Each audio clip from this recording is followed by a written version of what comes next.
We've had a lot of the main events of E3 this year, but of course we still had a couple of big ones to go, and of course we still have one of the biggest to go in the form of Sony, but of course we just had Ubisoft's conference. My name is Amata, and in this Red Gaming Tech video we're going to talk about the highlights of their live stream. Now of course, as we already know, or knew should I say, there was not going to be any Aisha Taylor this year, and while I did kind of miss her weird brand of cringe humour, I feel like the conference was definitely lighter with all that needless chatter. I feel like Ubisoft have definitely dialed back on the cringe, although they had the obligatory "Oh God, why" section with Just Cause. Not Just Cause, sorry, Just Dance. Bit of a slip there, but you get my meaning. But overall, I actually thought the conference was good. There was minimal fluff, minimal cringe, pretty different stuff when it comes to Ubisoft when you think about it. EA, I think, are definitely going to take the crown for worst stream this E3, because Ubisoft actually put on a pretty decent showing and they had a lot to show. So let's talk about what they had to show. They actually had a surprising amount of new stuff, which I quite liked. We of course saw the usuals, we saw Assassin's Creed Origins, but given that of course we saw the gameplay in Microsoft's conference, all we really got was a pre-rendered trailer. That's all I was really expecting, considering we saw the raw gameplay at Microsoft's conference. But they kicked things off with the Mario and Rabbids Kingdom Battle, which is basically like XCOM, but for kids. It's a tactics game, turn-based, and obviously Mario crossed over with Rabbids. I will admit, this did look rather sweet and quite fun. I enjoy XCOM-style games, and, of course I enjoy the new XCOM, and this looks like it could be a good time. Hopefully it's not too sugary sweet. I'm not someone who likes really sickly sweet, overly in your face games like that, but it looked like it would be a fun time, and I think that's what games are supposed to be about, right? It looks like it's going to be fun, so yeah. We also saw South Park: The Fractured But Whole, of course, but we already have seen that game numerous times, not really much to report there.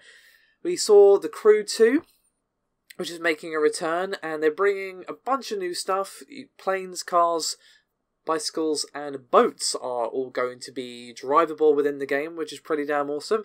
I will say that although I'm not into racing games at all, it did look pretty damn gorgeous in terms of its graphics, and it looked like they've definitely listened to the feedback, but whether or not it'll do any better than the original is very much hard to say. Now, they kind of went to something a bit weird after that. I don't even know what this is. I think it's a virtual reality game.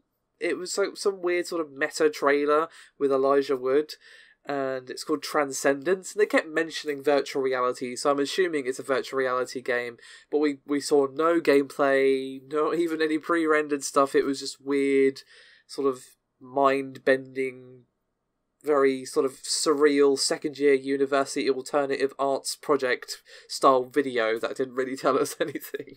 But I'm interested. I want to know what it is. Hopefully it's not only VR, but, it probably is. Anyway, the next most interesting thing is definitely a pirate game by the name of Skull and Bones. I think Ubisoft definitely caught a wind of what Rare were working on with Sea of Thieves and thought, you know what? That's a really good idea. Why don't we make a PvP pirate game? Now, the mode that they showed off was a 5 versus 5 PvP mode, where basically the winner is the team who walk away with the most loot. It was called Loot Hunt. Pretty self-explanatory. You've got, obviously, a ship with a bunch of treasure, and you've not only got to deal with that ship, but you've got to deal with the other pirates who are trying to get more loot than you. And obviously, it is going to involve tactics with not only your ship, but of course, the rest of your team. Each type of ship has different abilities. One had a long-range mortar, one had a battering ram. Obviously, you have to work together and use the special skills of each of your ships to try and win the day and win the loot, of course. This did look very, very cool. It's out of Ubisoft Singapore. And I really like this. I will admit, this looked like it could be really, really good. It looked very pretty graphically, but I've learned with Ubisoft not to take that at face value. They are a bit keen on the old graphical downgrade, let's just put it that way. But regardless of graphics, it looked fun. And I will admit, it's kind of got me more interested than Sea of Thieves has after one trailer. Perhaps it's just the look, perhaps it's the style of game, I don't know. I feel like with the right group of people, Skull and Bones could be really, really fun. Unfortunately, it's not out till fall of 2018, so that's a bummer. but not really surprising. We saw very early gameplay. I'm pretty sure it said pre-alpha, so yeah. We also saw something called Starlink Battle for Atlas. I don't know what it is, to be honest. They seem to have some sort of like weird amiibo toys thing that you put on top of your controller, and if you switch them out, it affects the game. I don't know, it was odd. Instantly, the second I saw the weird toys, I was just like, nope. Goodbye.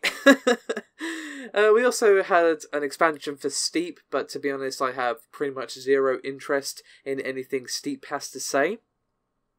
But what we did see is something else from South Park. This was surprising. It's actually a mobile game called South Park Phone Destroyer. From what I saw, it is a turn-based card game. Is it a collectible card game? Hard to say from the gameplay. We only saw battles, and it seemed to be like kind of like Kingdom Hearts Chain of Memories, where you use cards to do moves and stuff within the battle. It looked interesting, and it's a mobile game, and it's South Park, so hell yeah, the Stick of Truth was great. I have every faith that Fractured But Whole will also be great as well, so yeah, I think this could be a fun little phone game, but obviously I'll wait to see more gameplay on that one, but I'm definitely interested to see them doing more with the South Park IP other than the Stick of Truth, and of course the Fractured But Whole. We also saw some actual gameplay for Far Cry 5, which is great, because all we've really seen so far is, of course, that rather nice-looking pre-rendered trailer. And, well, it looks pretty much like you'd expect. It looks like Far Cry, and the setting is definitely going all out. You know, lots of father is a liar, and, like, anti-cult stuff, and obviously pro-cult stuff. But what they really showed off in the trailer was the co-op. We did hear, of course, that this would be making a return. There seemed to be a lot of co-op characters to choose from, and they all seem to be helping the main character out. I don't know if that's the case, that you can all do it at the same time, or if it's just showing, hey, these are the characters that you can choose from. Either one will be cool with me. I mean, Far Cry 5 looks like a barrel of laughs, as Far Cry always is. Far Cry 4 was really good, if perhaps not as good as Far Cry 3, but I'm definitely interested in seeing what they're doing with 5. Not only in terms of the gameplay and all that, of course, how they're going to differentiate it from all the other Far Cries come before it, but more in terms of what they're going to do with the story and the world and that sort of thing. But they very much left the best thing till last. And what is that best thing, I hear you ask? Beyond Good and Evil 2. I know, it's finally happening, like, Oh, as soon as I saw the trailer, I was like, oh my god, is this it? Is this finally it? Like, I couldn't help but getting a little bit hyped up, even though I tried to not get swept up in the E3 hype machine. I couldn't really help myself with this one, because we've just been waiting so long. As Michel Ancel himself said when he came on stage, it was about 15 years ago. We had the original. Yeah, it's been that long. They're definitely going for a bit more of an adult theme. There's lots of swearing, lots of F-bombs dropped in the trailer itself. But it seemed to have held on to its sense of humour. It wasn't all grimdark or anything like that, which is definitely good. Sadly, no gameplay at all. But to be honest, given that they didn't really show a release date or anything like that, I'm fully expecting that this is not ready at all. I would be surprised to see it even next year, given how long this took to even get officially announced. So yeah, Far Cry 5 looked great. Beyond Good and Evil 2, definitely the star of the show. I'm really, really excited to finally get my hands on that. And I'm just glad that they actually showed some gameplay. Not gameplay, sorry, an actual trailer for the game. It would be wonderful if we saw some gameplay, but sadly, we did not. So, overall, a pretty nice conference from Ubisoft. Definitely a thumbs up from me on the minimal chatter, the minimal faff, and definitely they toned down the cringe. As I said, they had a little bit of dollop there in the middle with the Just Dance weirdos. I don't know what that was about, but mostly it was just good stuff when it comes to Ubisoft's conference. Highlights for me are definitely Skull and Bones and Beyond Good and Evil 2, with a nod, of course, to Assassin's Creed Origins, but I don't really feel right giving that an honourable mention, given that we didn't really see much, given that we already saw it in, of course, Microsoft's conference yesterday. So, pretty damn good. I would say, not quite on Microsoft's level of who's going to quote unquote win E3, which is definitely a discussion Paul and I are probably going to have on the podcast in a few days. I'm not going to say when because I don't want to say it and then it's wrong because that would be bad.